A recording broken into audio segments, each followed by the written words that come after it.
எல்லாருக்கும் வணக்கம். இந்துஸ்தான் ஜிங்க் வந்து இப்போ 4th interim டிவிடெண்டாக ₹26 பர் ஷேருக்கு அனௌன்ஸ்மெண்ட் பண்ணியிருக்காங்க. இது ஒரு ரீட்டைல் இன்வெஸ்டருக்கு பெனிஃபிட் தர மாதிரி ஒரு டிவிடெண்டா இல்லை, இவங்க பேரண்ட் கம்பெனி, அதாவது வேதாந்தா வந்து இவங்களோட பேரண்ட் கம்பெனி. அந்த பேரண்ட் கம்பெனி வந்து அவங்க டெப்டை ரீபே பண்ண, அதாவது அவங்களுக்கு இருக்க கடனை ரீபே பண்ணுறதுக்கு இந்த டிவிடெண்டா அனௌன்ஸ்மெண்ட் பண்ணியிருக்காங்களா?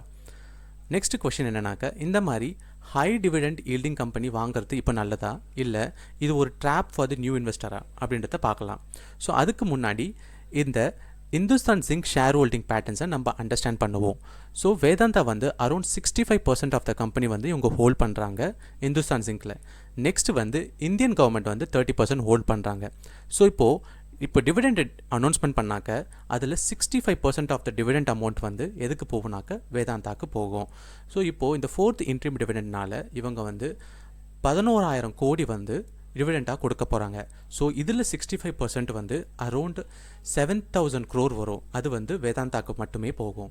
ஸோ அதுவும் இல்லாமல் இந்த கரண்ட் ஃபிசிக்கல் இயரில் அரௌண்ட் 32,000 கோடி வந்து டிவிடெண்டாக அனௌன்ஸ்மெண்ட் பண்ணியிருக்காங்க. ஸோ அதில் 65% வந்து வேதாந்தாக்கு போயிருக்கும். ஸோ இது இல்லாமல் இப்போ நீங்கள் இவங்களுடைய நெட் ப்ராஃபிட் பார்த்தீங்கன்னா ஜஸ்ட் 8,000 crore தான் இவங்களுடைய நெட் ப்ராஃபிட் இந்த கரண்ட் ஃபிசிக்கல் இயரில்.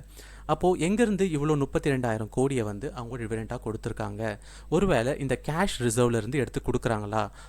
அந்த கேஷ் ரிசர்வ் டிவிடெண்ட்டை இவங்க வந்து இந்த கடனை ரீபே பண்ண இந்த வேதாந்தா லிமிடெட் யூஸ் பண்ணிகிட்ருக்கா அப்படின்னு கேட்டிங்கன்னா அதுக்கு ஆமாம். ஸோ இதில் இருக்க கேஷ் ரிசர்வ்ஸில் இருந்தும் இந்த வர ப்ராஃபிட்டில் இருந்தும் அவங்க எடுத்து அதை வந்து கடனை ரீபே பண்ண வேதாந்தா லிமிடெட் வந்து ரிசோர்ஸ் லிமிடெட் வந்து யூஸ் பண்ணிகிட்ருக்காங்க. ஸோ இதனால தான் என்னாச்சுனாக்கா ரொம்ப நிறைய அனலிஸ்ட் வந்து இதுக்கு செல் ரெக்கமெண்டேஷன் கொடுத்துருக்காங்க. ஏன்னா இவங்க வந்து வர டிவிடெண்ட்டை வந்து ரீபே பண்ண, கடனை ரீபே பண்ண யூஸ் பண்ணிகிட்ருக்காங்க. அதனால் ஸோ இது மட்டும் இல்லாமல் இந்த மாதிரி டிவிடெண்ட் பே பண்ணுறது ஒரு லாங் ரனில் பார்த்தீங்கன்னாக்கா இது ஒரு சஸ்டைனபிளாக கிடையாது. அவங்களால கண்டினியூஸாக இந்த மாதிரி டிவிடெண்ட்டும் பே பண்ண முடியாது.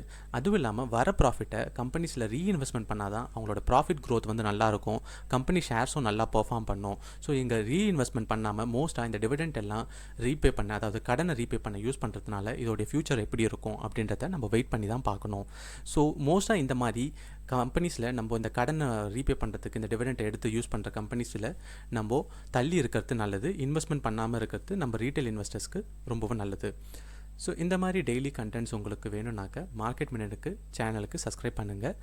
அந்த மாதிரி இந்த வீடியோ உங்களுக்கு பிடிச்சிருந்ததுன்னா லைக் அண்ட் ஷேர் பண்ணுங்கள். உங்கள் ஃப்ரெண்ட்ஸ்க்கும் இந்த வீடியோ ஷேர் பண்ணுங்கள். நன்றி.